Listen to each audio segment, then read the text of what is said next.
There is a quiet whisper in the universe that speaks through symbols. Some dismiss it as coincidence, others call it fate. But for those who choose to listen, numbers like dreams are not merely rational quantities. They are messengers of the unconscious carrying the hidden patterns of our deeper self. The last digit of your birth year may seem insignificant, but it holds a unique vibration, a resonance that reflects something about the archetypal nature of your soul.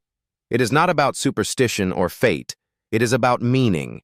Meaning that can only be found when we pause, reflect, and look inward. Let us embark on a symbolic journey, a journey through the last digit of your birthy year, not as a mathematical value, but as a mirror of your inner essence. You are not here by accident. The time in which you were born speaks to the work your soul came here to do. If your birth year ends in 0, you are not simply part of a generation. You are born into a threshold. Yours is a soul forged in the liminal space, where what has been dissolves and what is to come has not yet arrived. You carry within you the deep instinct of the rebuilder, the one who sees the ruins not as endings but as invitations. Where others mourn the fall of old systems, you are already gathering stones to build the next foundation. You were born into the silence between breaths, into the pause before a new song begins. That silence is not emptiness. It is potential. And your life's task is to transform that potential into reality. From an early age, you may have felt like the ground beneath you was unstable. You may have sensed the old ways didn't quite fit, that the traditions handed down to you needed to be questioned. This dissonance is not a mistake. It is your soul signaling that you are not meant to repeat the past, but to reform it. You see, those born with the mark of 0 are destined to encounter endings. Not to suffer them, but to learn the sacred art of renewal in relationships, in work, in identity. You may face cycles of collapse and reinvention. This pattern can be exhausting, but it is also refining.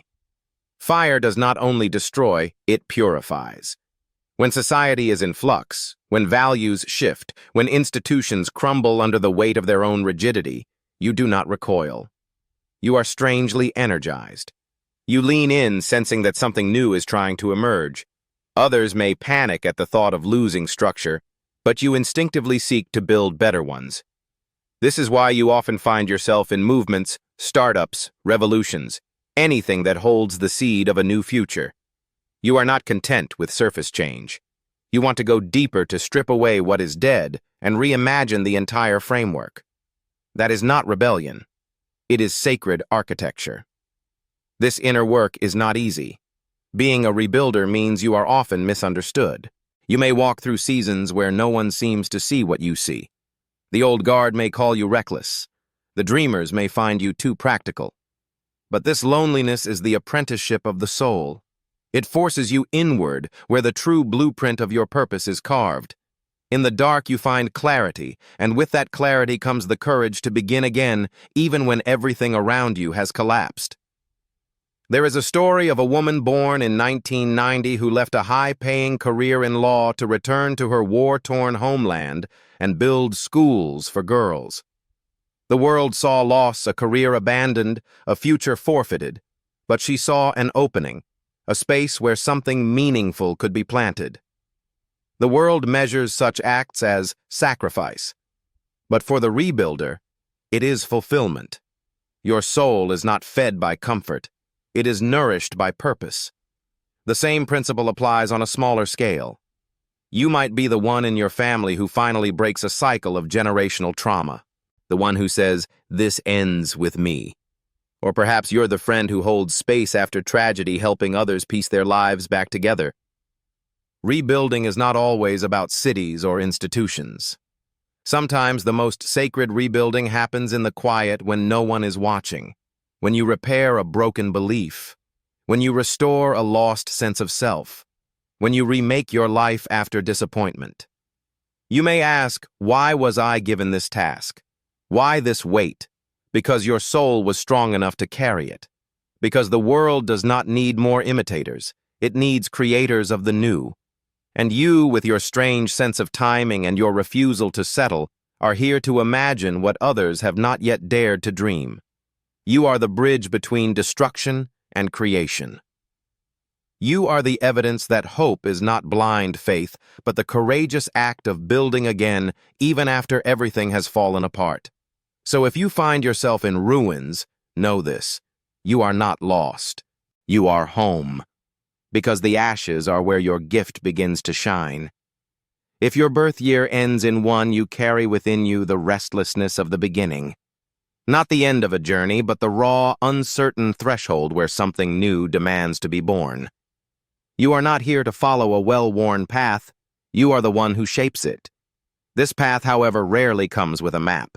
It must be carved through instinct, trial, and bold imagination. Yours is a soul that does not wait for permission. It moves ahead of the crowd not out of arrogance, but because something within insists that forward is the only direction. There is a fire in you, but it is not the fire that burns wildly. It is the steady flame that refuses to go out even in wind and darkness. That flame is your vision. You may have noticed from a young age that your thoughts stretched further than your peers, that you questioned what others accepted, challenged what others obeyed. While your friends clung to what was familiar, you were drawn toward the unknown. This didn't make you rebellious for rebellion's sake. It made you awake, and that is not always a comfortable experience. To be the first spark in a cycle means you often walk alone. The pioneer is rarely celebrated at the beginning. They are doubted, misunderstood, even mocked. It's not easy to bring something new into a world that prefers the familiar. But you are not here for ease. You are here to initiate. You are here to disturb the stagnant waters, to plant a seed where there is no soil yet, and to believe in growth others cannot yet see. Consider the artist who paints in a style no one understands, who is laughed at by critics and ignored by collectors, until one day the world shifts, and suddenly their vision is seen as prophetic. Or the entrepreneur who is told their idea will never work, who spends nights building what no one asked for until the world wakes up and realizes it needed it all along. These are not myths. These are real stories, and they belong to people like you. You may never receive applause at the start, but the applause was never the goal. The goal is to birth what didn't exist before you. The loneliness you sometimes feel is not a punishment. It is a confirmation. It means you are listening to a voice that isn't echoing through the crowd. That voice is yours, and it is sacred. When the soul chooses to lead, it does not walk where others have gone.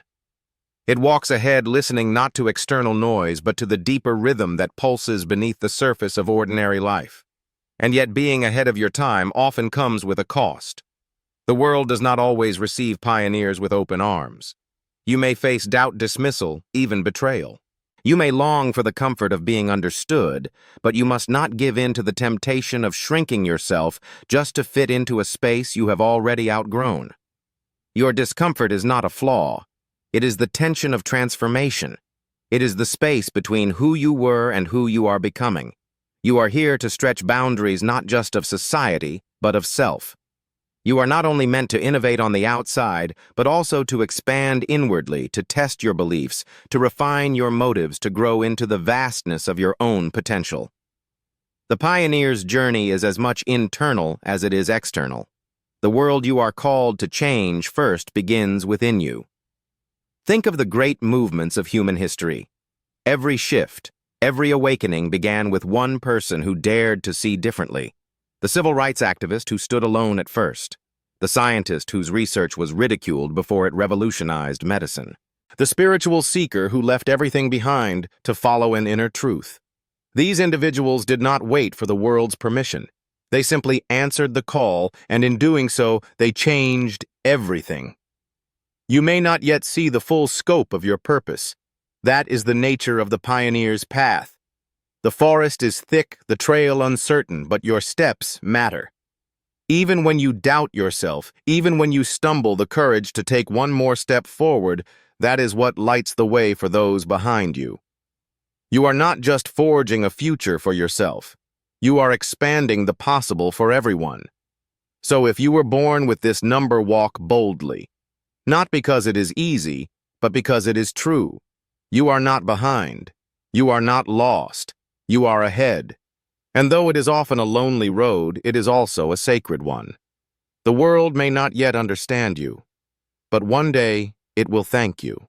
If the last digit of your birth year is 2, you did not arrive on this earth to dominate, to conquer, or to dazzle. You came with a gentler task, one that is often overlooked by the noise of the world, but is no less vital.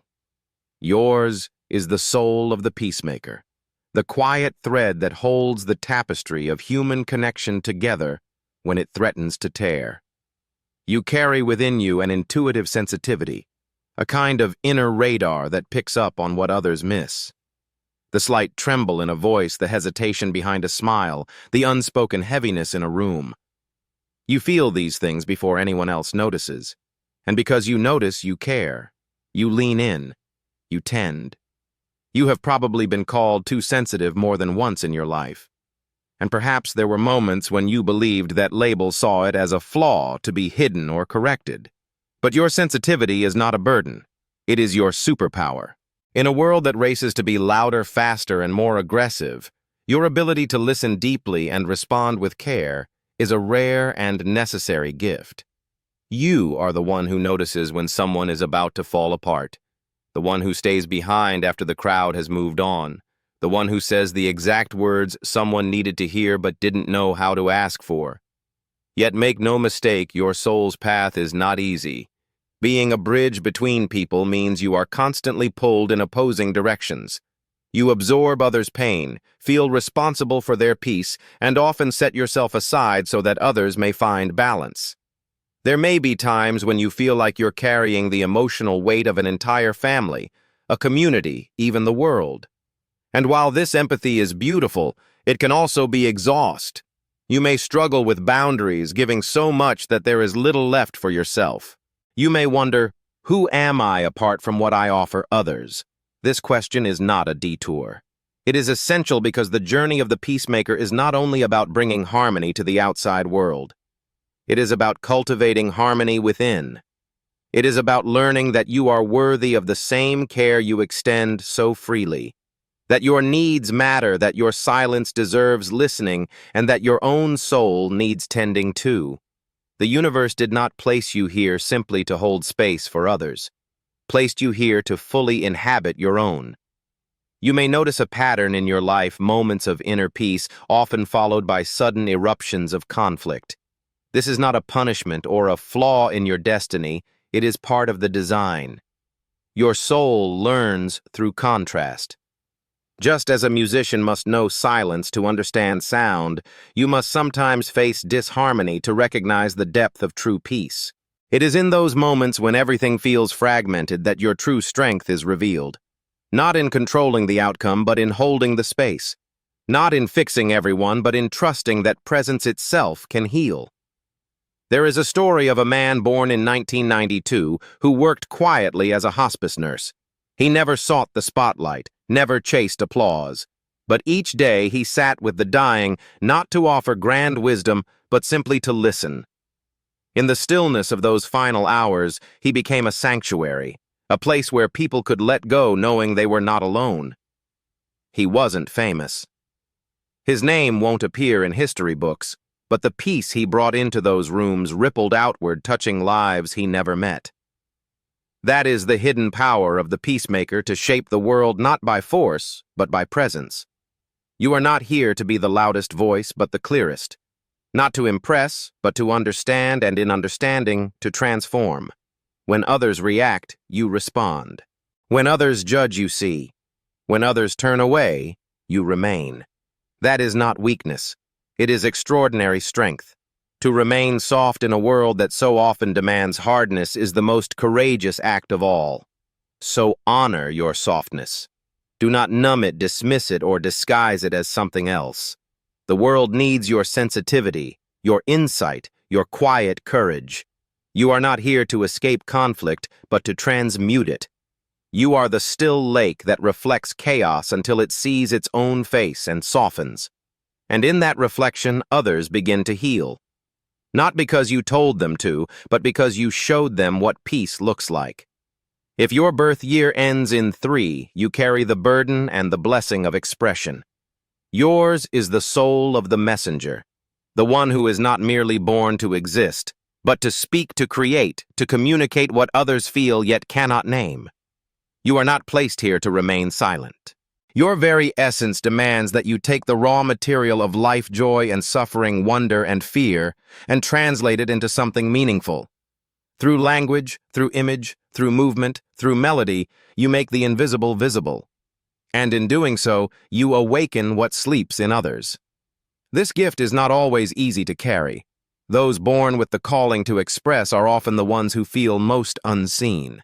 It is a strange paradox. You speak so others can understand themselves. Yet your own truth may be dismissed, misunderstood, or even ridiculed. From an early age, you may have sensed that you perceive things more vividly. Emotions strike you more deeply. Beauty stirs you more fully, and injustice burns in your chest like fire. But when you tried to share this to give it form, others may have shrugged, turned away, or told you to quiet down. That silence you met, it wounded you, but it also shaped you. For the messenger, rejection is a forge. When others do not listen, when your voice is met with laughter or indifference, your soul does not wither. It sharpens. You learn that authenticity cannot depend on applause, that the message must first be true to you before it can ring true to the world. This is why your path may be filled with false starts. Creative projects, abandoned journals filled with words you're too afraid to speak, moments when the fear of judgment grips your throat and steals your breath. But these moments are part of the refinement. They are how your voice learns to sing from the center of your being, not from the surface. Consider the poet whose verses were rejected for decades before one collection broke through and changed the hearts of thousands. Or the quiet student who wrote jokes in the back of a notebook only to later become a comedian whose honesty gave permission for others to laugh at their own pain. These people did not find their voice all at once. They found it by losing it, by questioning it, by doubting it, and then returning to it again and again. That is the journey of the messenger. Not to speak once and be heard, but to speak continually until the words become undeniable. But the world does not always reward this path. It often demands conformity. It prefers entertainment over depth, noise over signal. You may feel at times that you are shouting into a void, that your insights, your creativity, your deepest truths are swallowed by a world obsessed with distraction. Yet this is precisely why your voice matters. In a culture drowning in hollow sound, your truth rings like a bell. You do not speak merely to be heard. You speak to awaken. You speak to offer a mirror to help others recognize themselves in your story, your canvas, your performance, your silence. There will be days when the weight of this gift feels too much to carry, when you will ask yourself, why bother? When the blank page feels like an enemy and your own voice sounds foreign in your mouth. But these are not signs of failure. They are signs that your work matters, that it is touching something real. The creative soul suffers, not because it is broken, but because it sees what others deny, because it must give birth to something invisible. And all birth comes through struggle. But you were not given this soul to hide. You were given it to share, not to please everyone, not to win everyone's approval, but to serve as a lighthouse for those who are still in the dark. Every time you tell the truth of your experience, every time you share what others are too afraid to name, you pull someone closer to themselves. You may never know whose life was changed because of something you said or created. But your task is not to count impact. It is simply to be faithful to the message. And your message does not need to be loud to be powerful. A single sentence spoken with integrity can shatter a lifetime of lies. A quiet painting can hold a grief too heavy for words. A moment of humor can pierce despair. You are not here to save the world. You are here to remind it that it still has a soul. And you do this not by preaching, but by being by standing in your truth, by refusing to go silent even when the world pretends it is not listening. So if you were born in a year ending in 3, take heart. Your voice is not accidental. It is necessary. You are not here to echo what has already been said. You are here to say what only you can say. And in doing so, you will awaken others not by volume, but by depth. Not by force, but by resonance. Keep speaking. The world needs your voice even if it doesn't yet know how to hear it. If your birth year ends in 4, you came into this world not to drift or to chase, but to anchor. There is something deeply rooted in your spirit, as though your very existence is made of stone and soil. You do not merely pass through life. You shape it, frame it, and give it structure. You carry within you the ancient memory that all things which last must have a strong foundation. And your soul finds meaning not in flashes of brilliance, but in the patient, quiet act of building. You are not the lightning strike. You are the mountain it strikes, unmoving, steady, essential. People like you are the architects not only of homes and businesses, but of values, of trust, of entire systems that others depend on without even realizing it. You often find yourself in the role of the planner, the provider, the one others turn to when everything falls apart. And even if you never chose that role consciously, it chooses you again and again because your presence offers something rare in this unstable world. Dependability in friendships, in families, in communities. You become the one who remembers the details, who keeps the promise, who stays when others leave. But even this noble task, if left unconscious, can harden into a trap. You may begin to define your worth by your usefulness, your ability to hold everything together. You become the one who never falters, never breaks down, never says, "I can't do this anymore." But silently, inwardly, a weight grows, and the very structure you built to hold others begins to feel like a prison. This is the hidden wound of the builder, the belief that if they let go, everything will fall.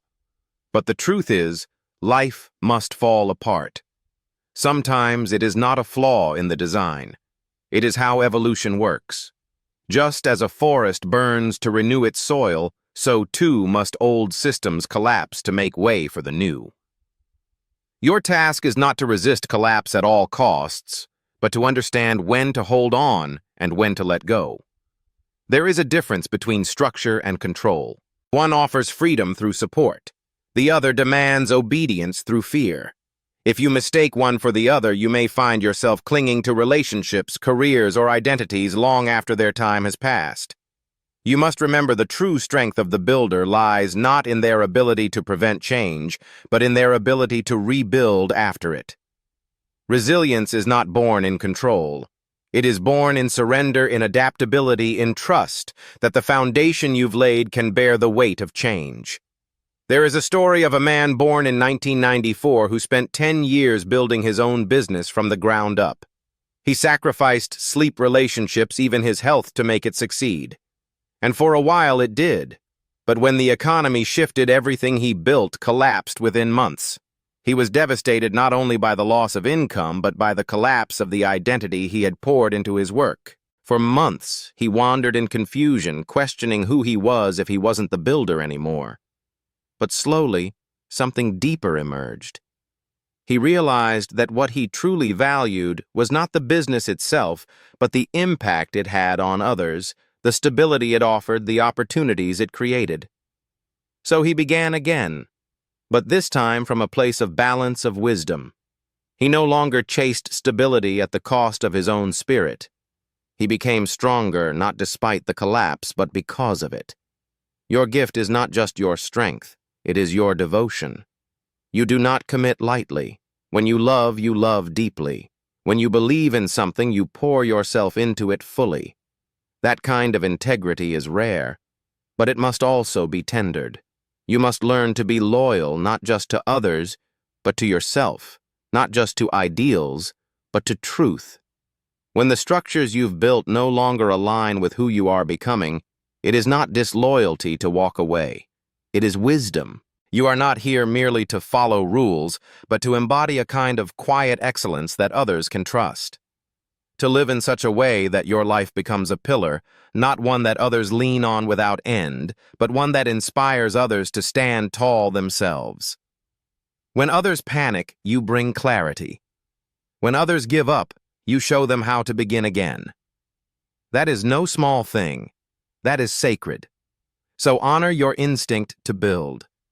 But remember that what you build outside must reflect what is growing inside.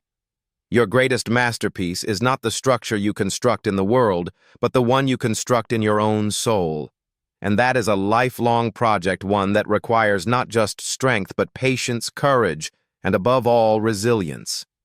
These digits are not prisons. They are portals. They do not define you, but they can refine you.